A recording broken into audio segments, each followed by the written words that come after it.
朋友们看到上面有个鸟巢吧？刚才那个鸟还在上面，然后我们掏出手机来，它又跑了。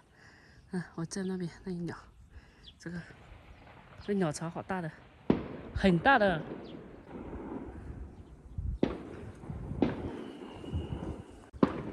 在这里，这个鸟在这里，有没有认识的？白色、灰色、灰白。哦，这个声音，咯咯。这个文吃。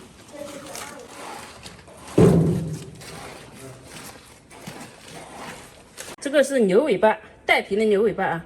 我已经就说我是先冻好再切的，因为我直接砍的话不方便，都是冻好再切，一节一节的。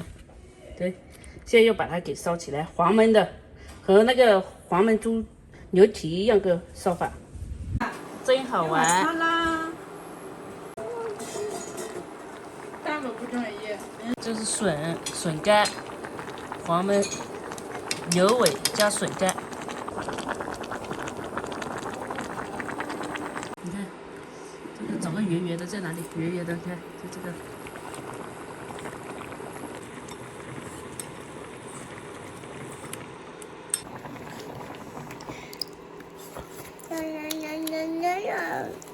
那给我吃。有没有说给你？你记得还不熟？我也要吃。